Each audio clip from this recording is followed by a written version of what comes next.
नमस्कार. 28 जानेवारी ही माझ्याकरता एक खूप सिग्निफिकंट डेट आहे. ती का ते मी तुम्हाला सांगीनच. पण त्याआधी मी तुम्हाला ही गोष्ट मला खरंच असं वाटतं की हे ऐकून तुमच्यातले काही लोक इन्स्पायर व्हावेत म्हणून मी ही गोष्ट शेअर करते आहे. माझ्या एक अत्यंत जवळची व्यक्ती आज या जगात नाही. तिने खूप अक्षरशः तुम्हाला सांगते, मी अशी व्यक्ती या प्रकारे लढा दिलेली परत तिची ट्रीटमेंट सुरू असताना सुद्धा बघितली नव्हती. शेवटपर्यंत तिच्या चेहऱ्यावर एक स्माईल होती. And it's truly inspiring. आम्ही दोघींनी ठरवलं होतं की मी आत्तापर्यंत 2दा हे डोनेशन केलं आहे. पहिल्यांदा जेव्हा केलं तेव्हा 16 इंच केस मी डोनेट केले towards a cancer patients wig. जेव्हा माझी जवळची व्यक्ती कॅन्सरला लढा देत होती तेव्हा आम्ही ठरवलं होतं की she is going to conquer the disease आणि माझे केस त्या रिक्विजिट लेंथपर्यंत झाले की तिनेच ते कापायचे आणि आम्ही दोघी ते केस मग एका कॅन्सर पेशंटला देणार आहोत. Unfortunately she did not make it. But I am glad की मी तिला जे प्रॉमिस केलं होतं की मी केस वाढवीन, तेवढा पेशन्स ठेवीन आणि डोनेट करीन, ते मी करू शकले. पहिल्यांदा करणं अवघड होतं कारण एकदम आपले एवढे वाढलेले केस कापणं हे किंचित, ती मोमेंट जेव्हा येते केस कापण्याची तेव्हा किंचित तुम्हाला असं काहीतरी ऑड वाटतं, पण कापल्यानंतर खूप आनंद होतो. सेकंड टाईम मी जेव्हा डोनेट केले, जेव्हा आम्ही दोघी करणार पण मला एकटीला करायला लागलं, तेव्हा खरं सांगू का, जेव्हा केस कापले ना, कापायच्या आधी कधी एकदा ते कापून मी डोनेट करते आहे आणि कापल्यानंतर जेव्हा मी ते डोनेशन करता पाठवले तेव्हा एक रिलीफ मिळाला मला.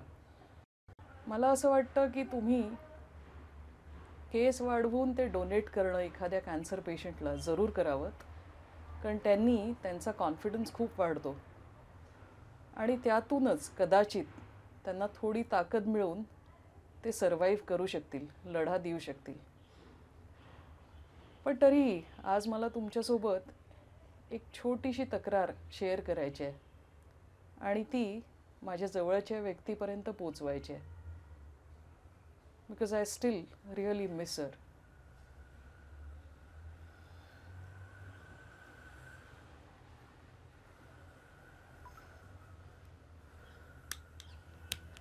ही कविता तुम्हाला वाचून दाखवते. It's as if someone is orchestrating the strings from above. Accolade after accolade doesn't really count now. Not to say that I don't appreciate the appreciation, but there isn't a solid connection. It feels empty without you. An accolade less would do. The only thing I want is you. Not for me, but you know for whom. I know this demand is insane, and I'm sorry for all the pain. Keep smiling as you always did. Now it's my turn to donate a wig. Someone will fight, grapple, and win.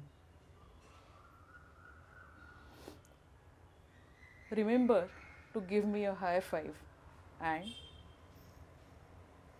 grin. मी 28 जानेवारीची गेले 6 महिने तयारी करते आहे, कारण मी ठरवलं होतं की काही झालं तरी आज ती महत्त्वाची अनाउन्समेंट करायची. ती अनाउन्समेंट मी करणारच आहे, पण त्याआधी माझ्या आयुष्यातला एक छोटासा किस्सा तुमच्यासोबत शेअर करते. 7 देशांमधले लहान मुलं आपापल्या देशातलं काय जे काही एक्सपर्टीज असेल मग ते डान्स असेल किंवा स्पोर्ट्स रिलेटेड काहीतरी असेल त्याचा डेमो देणार होते. आणि माझं इंडियन टीममध्ये सिलेक्शन झालं होतं त्या डेमो करता. आम्ही खूप कसून तयारी केली होती आणि आम्ही सगळे खूप एक्सायटेड होतो. इव्हेंट सुरू झाला आणि आमची टर्न आली. आम्ही उत्तम सुरुवात केली, पण त्यात नेमकं असं घडलं की एक खूप अवघड आसन करताना माझी एक टीम मेंबर पडली. त्या आसनाचं नाव होतं शीर्षासन.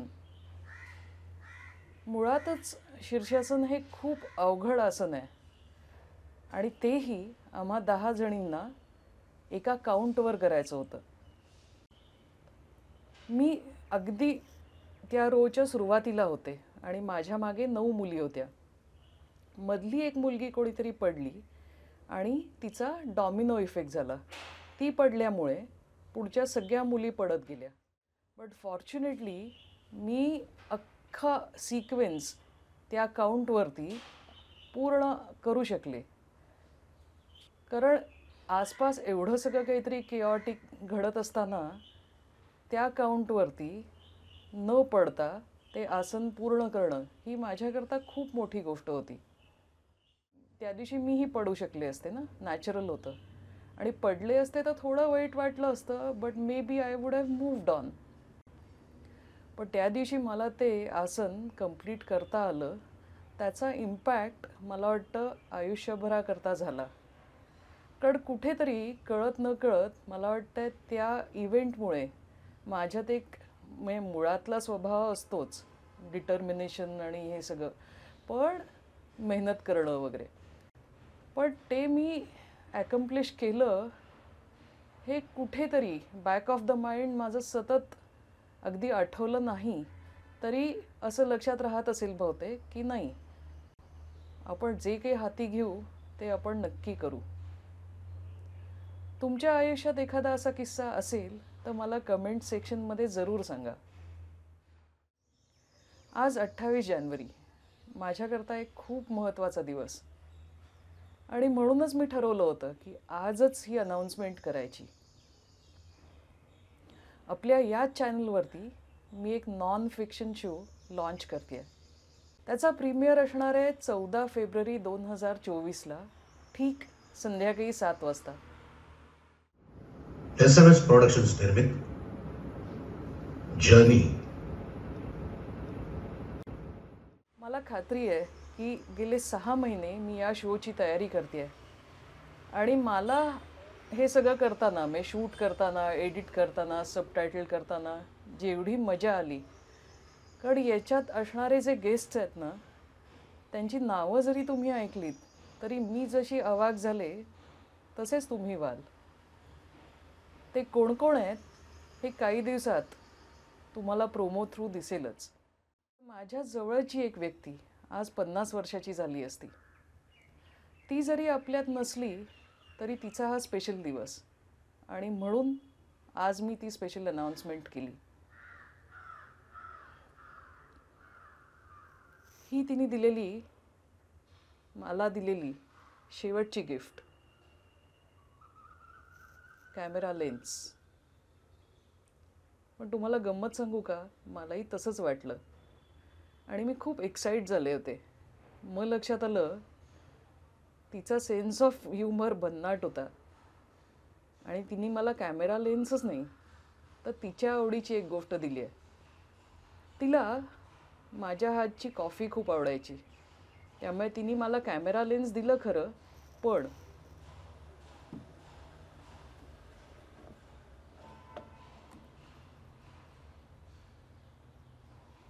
तो खरा म्हणजे एक कॉफी मग आहे. Cheers to her and all of you. SMS productions निर्मित जर्नी.